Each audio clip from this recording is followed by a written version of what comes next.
Good morning. Um, Today I am coming from a place of I'm going to go a little deeper today. I've been thinking about this for since yesterday, whether or not I should do this or not. Actually, I thought about something a couple days ago, but I guess it wasn't right. That's why I didn't do it. And yesterday, I was in this place. I was deep, but I was light. All because of one scripture. Yesterday that really hit me yesterday morning, and it caused me to do something that had my heart racing and pounding until I picked up the phone. There's been 3 women in my life that's been there, since my birth. Of course, one has passed, my grandmother. The other one is my mom and my favorite aunt, baby sis. And in order to truly free myself as well as share God and what He's done and is doing in me, I had to have a conversation, a hard conversation yesterday with them. It was amazing. I couldn't get my FaceTime, to work with everybody. I tried, it didn't work.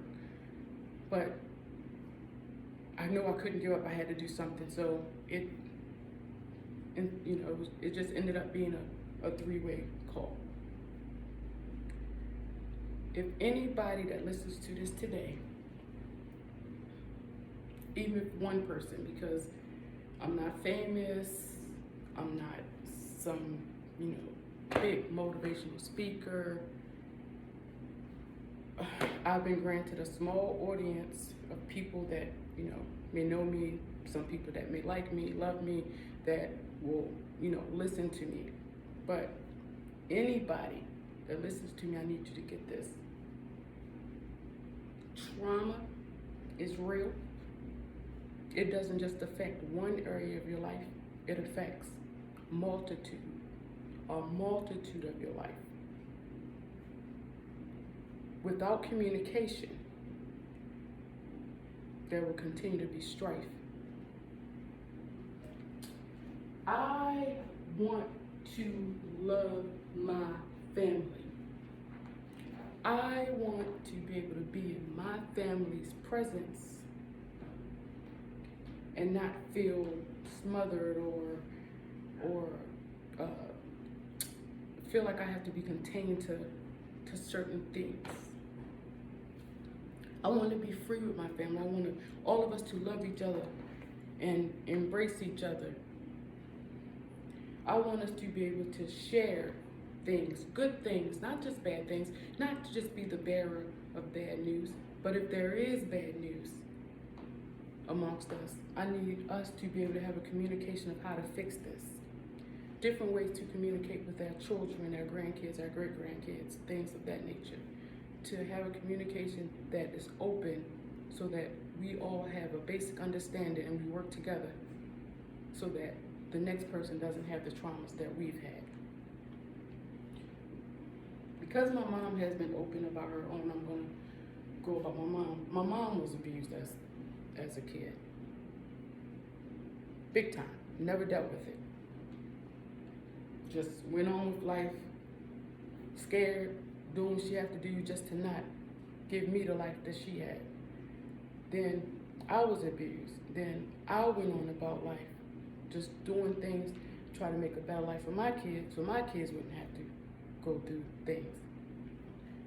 But with me and my mom, and possibly my grandma, because she never talked about it, so I can only assume, we both focused on these things that we didn't like so much that we forgot the whole beauty of parenting, of living, of everything. personally with me, I never knew how to love correctly. I don't really think I've loved unconditionally, even with my kids. I disciplined them when there should have just been more correction. It was a different way to go about it, but no, I was so gung-ho on some things. I just want, this is what you need to do because of what I know. But I don't know everything. My experiences were not everything. I've experienced a lot of other great things. But the trauma had me held captive. I was a prisoner.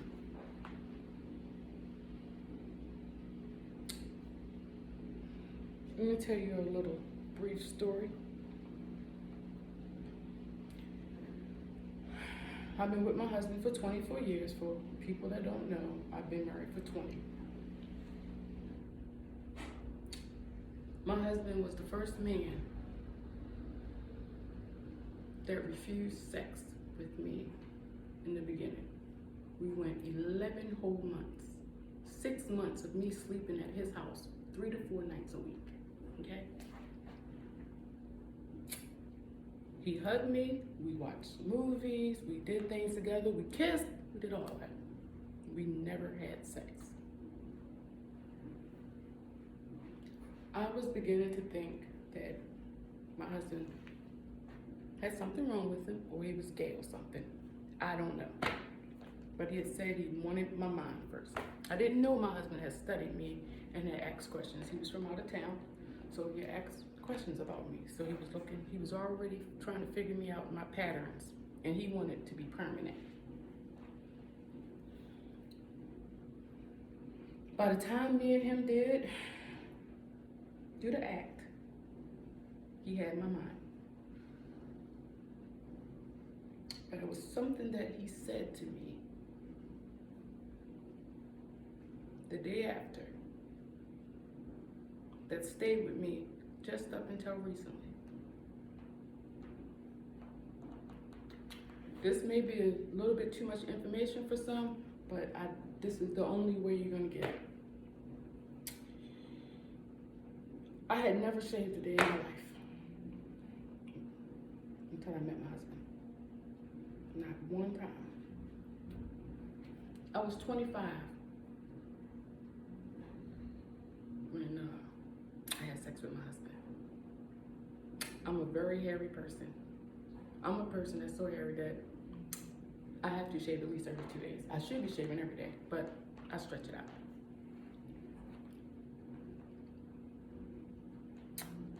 He did not like the amount of hair.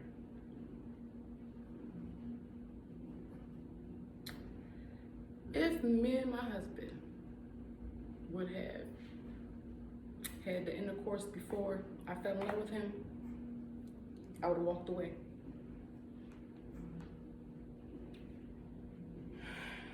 My abuse had me trapped.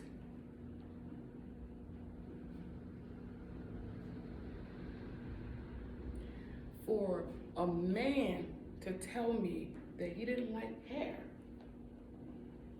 it blew my mind. I had an instant flashback of me as a child, no breast, hairless, and this is what a grown man wanted back then, instead of a woman that was mature.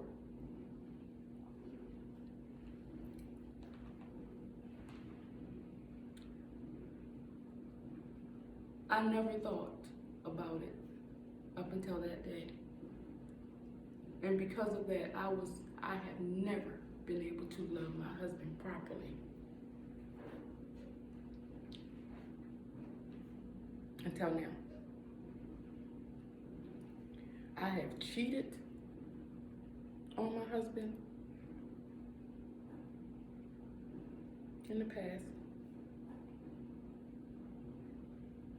Always looking for something else when I had everything right here with him. I let the trauma of me being immature body to make me feel some way about somebody that I love so deeply because of one request.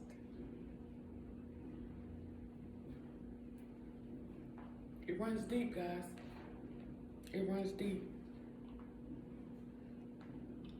My daughter, I've spoken about her 1,000 times. My oldest daughter, Kairos. Broken relationship from the door. Why? Because she was a girl, and when I saw her come out, she was so beautiful. How could I, a 16-year-old mother of two, protect a little beautiful girl when my big boisterous mother and all the weight she carried in that family couldn't protect me from her family? I was scared.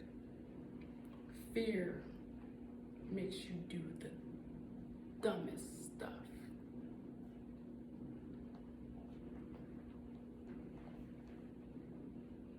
It causes you to be stupid.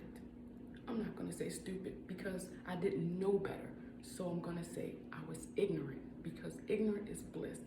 Because you do things because you don't know any better. Stupidity is a whole different thing. So I'm not gonna call myself stupid. I was ignorant. So now, as I know better, I'm doing better. This open mind that I thought I had first, it was open, but it wasn't wide open. I'm there now. All this time, I thought I didn't love my daughter. Guess what? I did.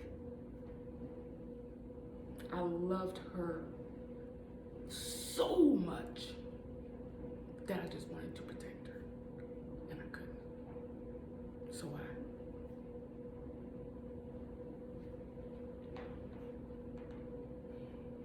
let me tell you guys, I'm just speaking from the child sexual abuse portion. It's so many traumas, and some of this stuff could pertain to all of it, of how you work through it. Let me tell you, you have to have the conversations. You have to not be afraid.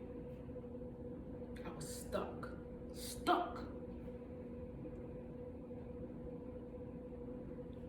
Now I'm just realizing I just want to love. Love is what God asks and calls for us to do. There's a way that we can work this out in families, because no family is perfect. Everybody has somebody in their family that does stuff that ain't right. But because we know they could be our children, or because they are our children, we handle stuff differently than we would if it was a stranger or someone you didn't like. We can't do that.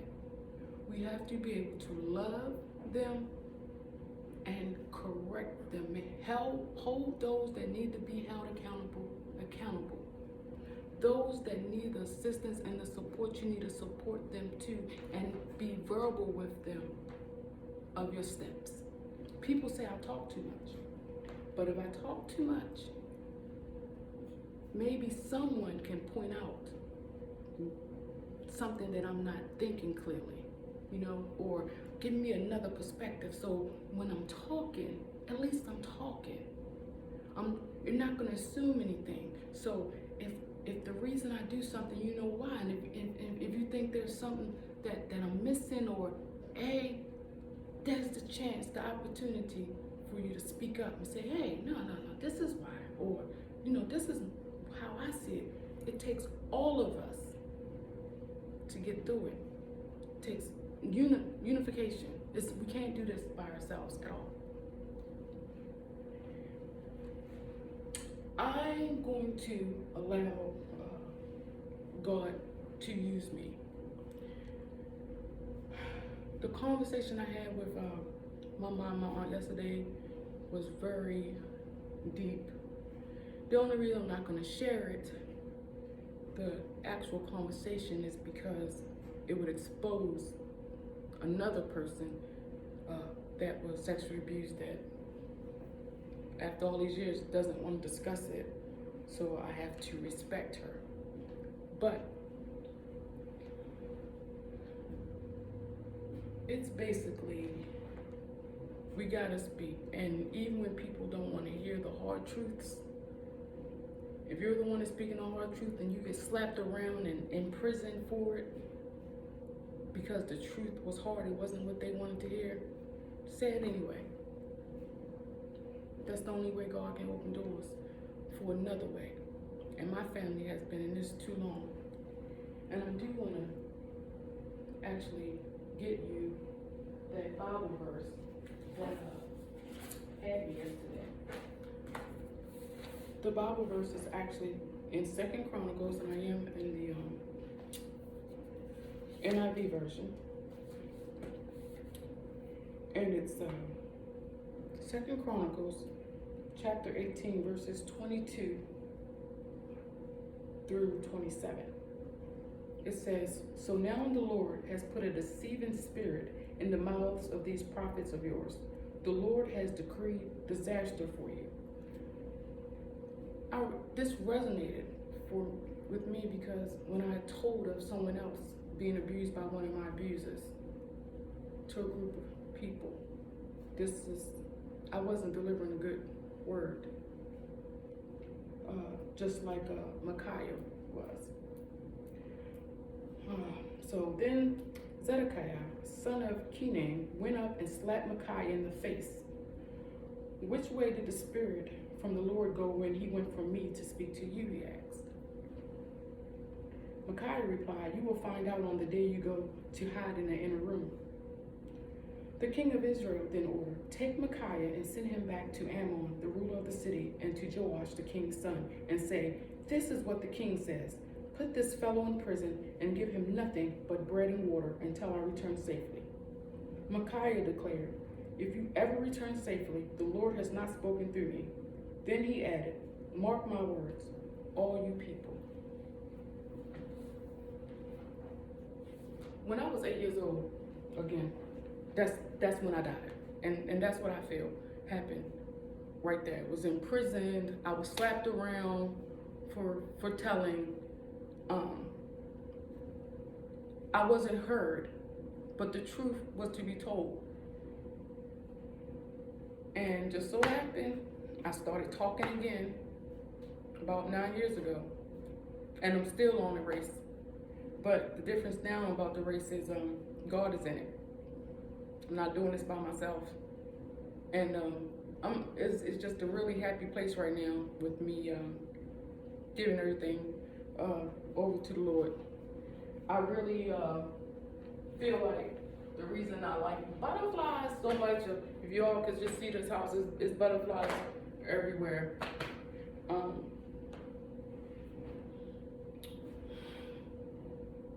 I got metamorphosis written on the wall. I got blessed on the wall. You know, butterflies, a bare tree, because a bare tree can bear a lot of things. You gotta strip it. And me at my lowest point of my life, ready to commit suicide,